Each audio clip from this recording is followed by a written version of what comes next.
Cyber ગઠિયા દિવસે ને દિવસે શાતિર બનતા જાય છે, નવી નવી તરકીબો અપનાવતા જાય છે। અમદાવાદમાં એક વૃદ્ધાને કહેવામાં આવ્યું કે તમારી એલઆઈસી પોલિસીના પૈસા લેવાના નીકળે છે અને તે રીતે વૃદ્ધા જોડે છેતરપિંડી આચરવામાં આવી। કઈ રીતે રચાયો આખો ખેલ તે જુઓ ધ ક્રાઇમ સ્ટોરીના આ અહેવાલમાં।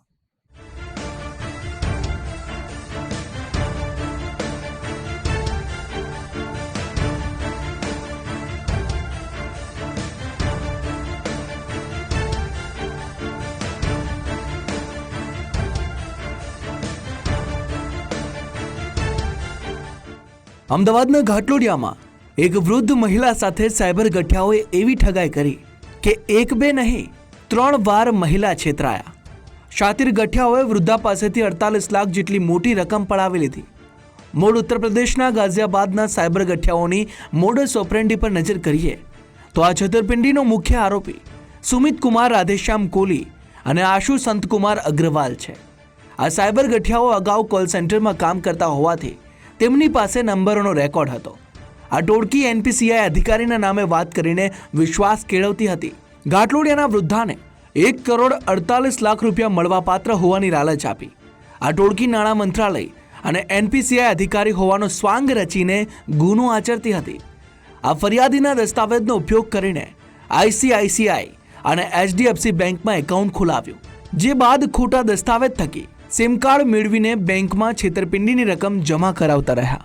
આ ઠગબાજોએ ટેક્સ, સ્ટેમ્પ ડ્યુટી અને વિવિધ ફીના બહાને મોટી રકમના ટ્રાન્ઝેક્શન કરાવ્યા। વર્ષ 2022 થી 2026 દરમિયાન 48 લાખ રૂપિયા ટ્રાન્સફર કરાવી લીધા હતા। આ વૃદ્ધાએ જે રકમ આપી તે ગઠિયાના એકાઉન્ટમાં જ આવતી હતી। આ બંને બેંક એકાઉન્ટ્સનો એક્સેસ પણ સાયબર ગઠિયા સુમિત કુમાર કોલી પાસે હતું। જ્યાં સુધી વૃદ્ધ મહિલાને તેની સાથે બનેલી છેતરપિંડીની જાણ થઈ ત્યાં સુધી તો તે મોટી રકમથી હાથ ધોઈ બેઠા હતા। આ ઠગબાજ મુખ્ય આરોપી સુમિત કોલીને તેની સાથે ઝડપાયેલા આશુ અગ્રવાલે મોબાઈલ નંબર સહિત 15 થી 20 ગેરકાયદે સિમ કાર્ડ પૂરા પાડ્યા હતા કે તમને વધારે પૈસા મળી શકે કારણ કે થોડાક પૈસા તમારા ઇન્વેસ્ટ કરેલા છે। આ 2026માં અમને આ ભોગ બનનારને ફરી આ રીતે કોલ આવ્યા હતા, જેના કારણે એમને વધારે મેચ્યોરિટી અમાઉન્ટ પછી જે પૈસા મળવાના છે એની લાલચ આપી અને એલઆઈસીનો એજન્ટ અને એનપીસીઆઈના અધિકારી બનીને મિનિસ્ટ્રી ઓફ ફાઇનાન્સનું નામ લઈને જે ફ્રોડસ્ટર છે એમને એવી રીતે લાલચ આપી હતી કે તમારા પૈસા જે 1,48,000 પૈસા જે વધારાના 1 કરોડ 48 લાખ પૈસા વધારાના જે પડ્યા છે, જે અગાઉના ફ્રોડમાં તમને નહોતા મળ્યા, એ અમે અપાવી દઈશું। જેના કારણે ધીમે ધીમે કરીને અનેક ટ્રાન્ઝેક્શનમાં 48 લાખ ભોગ બનનાર પાસેથી એમને પડાયા હતા। તો આ ટોટલ 48 લાખનું ફ્રોડ હતું, ઇન્વેસ્ટમેન્ટ ફ્રોડ હતું અને એમાં જે આરોપી છે એ લોકોએ મિનિસ્ટ્રી ઓફ ફાઇનાન્સ અને એનપીસીઆઈના અધિકારી બનીને આમની સાથે ફ્રોડ કર્યું હતું। એમને આ જે આરોપી છે મેન સુમિત કુમાર કોલી કરીને છે, જે ગાઝિયાબાદનો છે। આશુ અગ્રવાલ ફૂટપાથ કે જાહેર રસ્તા પર સિમ કાર્ડનો વેપાર કરતો હતો। જ્યારે કોઈ ગ્રાહક સિમ કાર્ડ ખરીદવા કે મોબાઈલ નંબર પોર્ટેબિલિટી કરાવવા આવે ત્યારે ગ્રાહકના ધ્યાન બહાર તેના આધાર કાર્ડ અને બાયોમેટ્રિકના આધારે એકના બદલે 2 સિમ કાર્ડ ઇસ્યુ કરતો હતો, જે પૈકી એક સિમ કાર્ડ ગ્રાહકને આપતો અને બીજું સિમ કાર્ડ સાયબર ફ્રોડ કરતા ગુનેગારોને બ્લેકમાં વેચાણ કરતો। આમ આશુ અગ્રવાલે સાયબર ગુનો આચરવા માટે સિમ કાર્ડ પૂરા પાડવાના બદલે કેટલી રકમ લેતો તે અંગે તપાસમાં મોટો ખુલાસો થઈ શકે છે। એને મિનિસ્ટ્રી ઓફ ફાઇનાન્સના નામે પણ 2-3 લેટર અને ઈમેલ જનરેટ કર્યા છે, સુપ્રીમ કોર્ટના લેટર અને ઈમેલ પણ જનરેટ કર્યા છે અને આ ફ્રોડમાં ઉપયોગ કર્યો છે।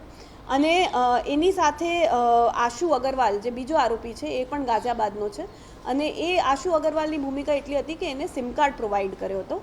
એ મૂળ છત્રીવાળા જે હોય છે, જેની પાસેથી સિમ કાર્ડ લેતા હોય છે એ છે અને જે આશુ અગ્રવાલ છે એની પણ જે સિમ કાર્ડની અમને વિગત મળી છે એમાં એવું છે કે બાયોમેટ્રિક જ્યારે આ લોકો છત્રી પર કરાવતા હોય છે ત્યારે ઘણીવાર જે એજન્ટ હોય છે એ કહેતા હોય છે કે બીજી વાર કરો સર, બાયોમેટ્રિક આવ્યું નથી।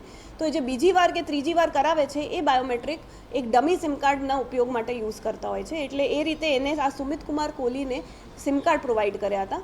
કુલ જાન્યુઆરીથી અત્યાર સુધી એને 40 સિમ કાર્ડ આપ્યા હતા સુમિત કુમારને અને સુમિત કુમાર જે આરોપી છે એને આ એલઆઈસીના ફ્રોડ માટે ઘણા લોકોને અત્યાર સુધી સંપર્ક કર્યા છે।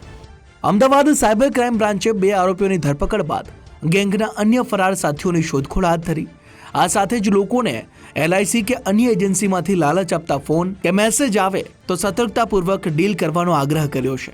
જ્યારે સિમ કાર્ડ કે બાયોમેટ્રિક વેરિફિકેશન પણ રસ્તા પરના સ્ટોલના બદલે ઓથોરાઇઝ્ડ ડીલર પાસે કરાવવા સૂચન કર્યું.